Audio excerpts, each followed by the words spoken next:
સ્વાધ્યાય 1.3 અને એના બે દાખલા જોયા છે, પહેલો અને બીજો. આજે આપણે ત્રીજો દાખલો જોવાના છે, એટલે સૂચકાંકનો સ્વાધ્યાય 1.3નો ત્રીજો દાખલો. હવે ત્રીજો દાખલાની અંદર શું કરવાનું છે? બહુ અગત્યનો દાખલો છે અને 5 માર્ક્સમાં દાખલો આપણને પૂછાશે.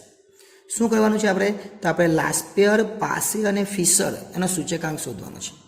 તો સૌપ્રથમ જે આડી લાઈનમાં આપેલું છે એને વ્યવસ્થિત લખી દેવાનું. એટલે પહેલાં આપણે લખીએ વસ્તુ આપેલી છે ને. ચલો એક એક લીટી છોડીને લખી દઈએ. પહેલાં આપણે શું લખીશું? એક લીટી છોડીને લખીએ એટલે ઘઉં, પછી ચોખા છે, પછી દાળ છે, પછી તેલ છે, પછી કાપર અને કેરોસીન. એ લખીએ કાપર અને અહીંયા કેરોસીન. આટલી વસ્તુ આપણને આપેલી છે. ત્યાર પછી તમે જોઈ શકો એકમ છે. એકમનું કંઈ કામ નથી. એકમ ન લખો તો પણ ચાલે, નહીં લખવું હોય તો પણ ચાલે. ચાલો આપણે લખી દઈએ. બાકી એકમની જરૂર નથી. એકમ જ્યારે અહીંયા આપેલું એકમની આગળ કંઈક ત્યારે ફેરવવા માટે જરૂર, અત્યારે જરૂર નથી, પણ લખી દઈએ આપણે. કિગ્રા આપેલું છે. ફરીથી કિગ્રા એટલે કિલોગ્રામ, ફરીથી કિગ્રા એટલે કિલોગ્રામ. પર તેલ હમાં આવે તો તેલ કિલોગ્રામમાં પણ આવે અને તેલ લીટરમાં પણ આવે. કાપડ મીટરમાં આવે અને કેરોસીન લીટરમાં આવે. આ એકમ આપેલો છે, જરૂર નથી પણ લખી દીધું. ત્યાર પછી 2014નો ભાવ અને જથ્થો. તો આ 2014 છે ને 2015 છે, ધ્યાન આપજો. પહેલાં લખીએ આપણે ભાવ. હવે ભાવ કોનો આપેલો છે પહેલાં ચાલ આપણે સમજી લઈએ. 2014 છે, આને કાઢી નાખીએ.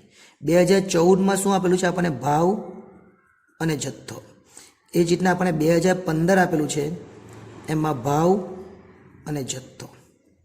ખાલી સમજવાનું છે. જોજો, 14 એ નાનું વર્ષ છે અને 15 એ મોટું વર્ષ છે. તો ભાવ એટલે પી, જથ્થો એટલે ક્યુ. ભાવ એટલે પી, જથ્થો એટલે ક્યુ. નાનું વર્ષ એટલે બંને 0 અને મોટું વર્ષ એટલે બંને 1. આ રીતે આપણે લખવાનું. જો હવે સમજીએ. પહેલાં આપણે શું આપેલું છે? 2014. તો અહીંયા હું લખી દઉં છું 2014. 2014નો પહેલાં જથ્થો છે. જથ્થો એટલે Q0. જથ્થો એટલે શું થાય? Q0. અને પછી ભાવ છે એટલે શું થાય? P0. પછી 2015 લખી દેવાના. પહેલાં જથ્થો છે એટલે Q1 અને પછી ભાવ છે એટલે P1. આટલું લખી દેવાનું. સમજો, આ જથ્થો છે એટલે Q0, ભાવ છે એટલે P0, જથ્થો એટલે Q1, ભાવ એટલે P1. નાનું વર્ષ છે એટલે બંને 0 0. આ Q0, આ P0, આ Q1 ના P1. હવે બેથું લખી જ દેવાનું, કંઈ જ કરવાનું નહીં, બેથું જ ઉતારી દેવાનું. 20, 10, 10, 6, 15, 18. એટલે 20 આપેલા છે, બેથર લખી દેવાનું. 20, 10, 10, 6, 15, 18. 10, 10, 6, પછી 15 અને 18. બેઠું ઉતારી દેવાનું. ઓકે, ચલો પછી 15, 20. આ બેઠું લખીએ અહીંયા 15, 20. પછી 26.50 એટલે અહીંયા લખી દેવાના 26.50. પછી 24.80 એટલે અહીંયા લખી દેવાના 24.80. 21.25 એટલે અહીંયા લખી દેવાના 21.25. અને અહીંયા 21 છે, જો અહીંયા 21 છે એટલે છેલ્લે કેટલા લખી દેવાના? 21. ઓકે, ચાલો પછી જથ્થો એટલે Q1. આમાં 30, 15, 15 એટલે અહીં લખીએ 30, 15, 15. પછી 8, 25, 30 એટલે અહીં લખી દેવાના 8, 25 અને 30. હવે આગળની છેલ્લી લાઈન એટલે ભાવ છે એટલે P1 લખેલું છે, કેમ કે 2015નો છે એટલે 18, 31.25, 29.50. હવે જોજો છેલ્લે છે એટલે 30, 25 ને 28.80 એટલે 30, 25 અને છેલ્લે 28.80. દાખલો તો કર્યો ને, આ તો રકમ જ છે ફક્ત. હવે આપણે ઉપર જોવાનું કંઈ કામ નથી, આટલું જ જોજો. હવે કેવી રીતના કોષ્ટક બને તો આટલી વસ્તુ થઈ જાય પછી તમારે શું કરવાનું? તો પછી લખવાનું PQ, PQ, PQ અને PQ. એમ 4 વાર PQ PQ લખવાનું. શું લખવાનું? 4 વાર PQ PQ લખવાનું. પછી મેં તમને આગળ પર કીધેલું પ્રમાણે લાસ્પેર એટલે 1000 અને પાસે એટલે 1101 એટલે 1101નો ચાલ લો. પહેલાં 1000 ને પછી 1101. હવે 1000 કેવી રીતના લખવાનું? જો આ 1000 છે ને એને કેવી રીતના લખવાના? તો 1000 છે એટલે અહીંયા 1 અને 0 પછી 0 0 એટલે 1 અને 0 0 1 0 0 0 એટલે 1000 એટલે લાસ્ટ પેર. પછી 11 છે એટલે 1 1 0 1 એટલે અહીંયા 0 ને 1 એટલે 1101 ને 1101 આ રીતે આપણે લખી દેવાનું. ઓકે, ચલો પછી P1 Q0 એટલે આ P1 ને આ Q0, આ P1 આ Q0 એટલે 18 દુ 36 એટલે 360. ઓકે, ચલો પછી શું કરવાનું? આ P1 એટલે 31.25 ગુણ્યા 10 એટલે 312.5 આવે. 29.50 ગુણ્યા 10 એટલે 1 0 કાપી કરીએ એટલે 295 આવશે. 30 ગુણ્યા 6 એટલે 180 આવશે.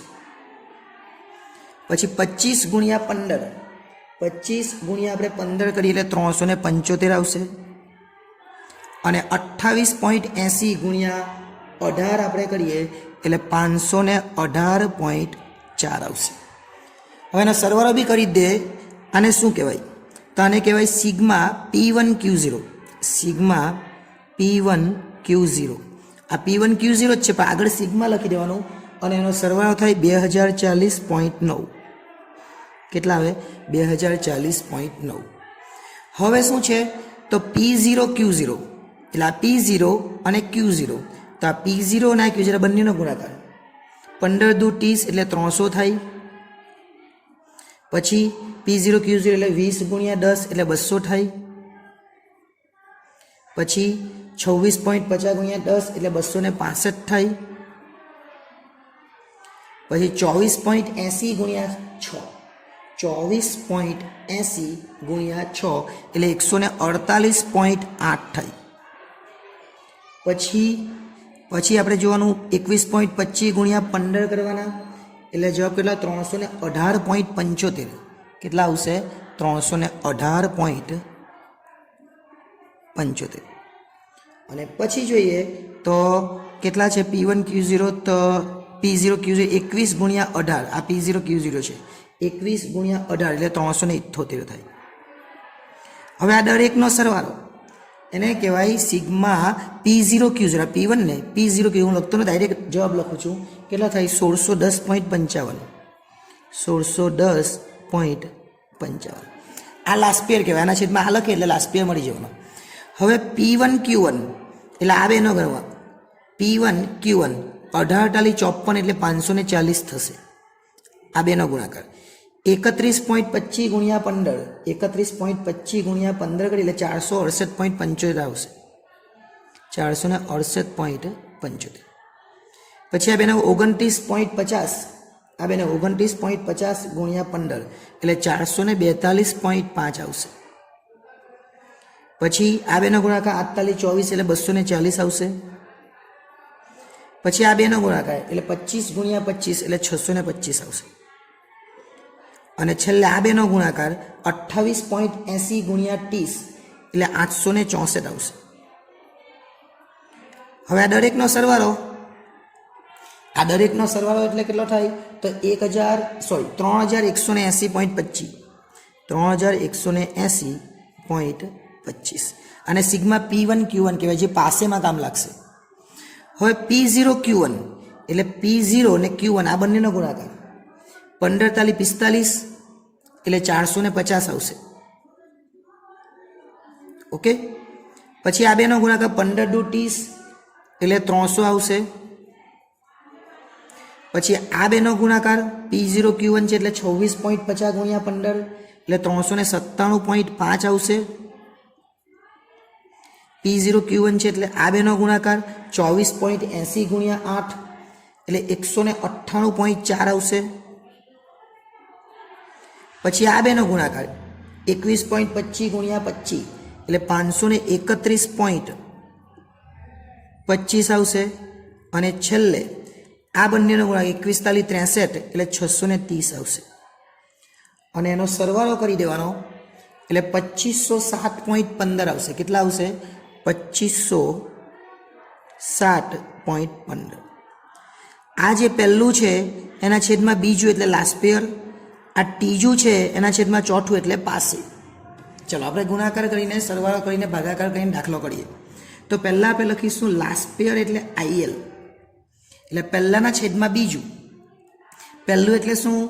સિગ્મા PQ લખી દે. ચાલો સિગ્મા PQ ગુણ્યા 100. ને મેં તમને એવું કહ્યું લાસ્ટ પેયર એટલે 1000,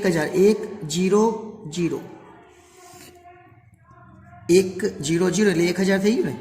સિગ્મા P1 એટલે 2040.9 અને બીજું કેટલું છે? 1610.55 ગુણ્યા 100.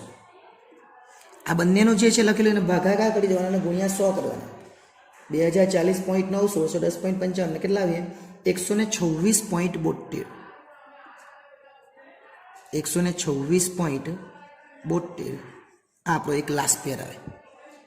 એ જ રીતના આપણે બીજો શોધવાનો પાસે, એને કહેવાય IP. એટલે આ ત્રીજાના છેદમાં ચોથું. ફરીથી સિગ્મા PQ લખી દેવાનું અને ગુણ્યા 100. પણ 1101 એટલે કે ત્રીજાના છેદમાં ચોથું 3180.25 એના છેદમાં 2507.15 અને ગુણ્યા 100. એટલે આનો ભાગાકાર કરીને કરીએ આપણે તો 126.85 આવે. આ બીજો જવાબ એટલે કે પાસેનો. હવે છેલ્લો આપણને જવાબ જોઈએ એને કહેવાય શું? IF. એટલે ફિશર. ચલો ફિશર અહીંયા લખું. IF બરાબર વર્ગમૂળમાં IL ગુણ્યા IP. વર્ગમૂળમાં બંને જવાબ લખી દેવાના. 126.72 ગુણ્યા 126.85 આખું વર્ગમૂળ છે. આ બંનેનો ગુણાકાર કરવાનો. શું કરવાનું? બંનેનો ગુણાકાર અને પછી વર્ગમૂળ કરે એટલે છેલ્લો જવાબ આવે 126.78. 126.78 આને કહેવાય ફિશર. શું કરવાના? બંનેનો ગુણાકાર અને પછી વર્ગમૂળ કરવાનો એટલે છેલ્લો જવાબ આવી જાય.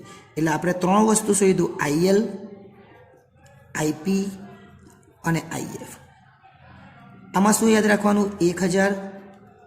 આમાં શું યાદ રાખવાનું? 1101.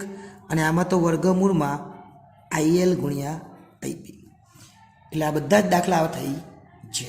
એટલે ખૂબ જ સરળ દાખલો હતો. આ પણ નેક્સ્ટ ટાઈમ જ્યારે મળીશું ત્યારે આપણે ચોથો દાખલો જે છે એ જોઈશું.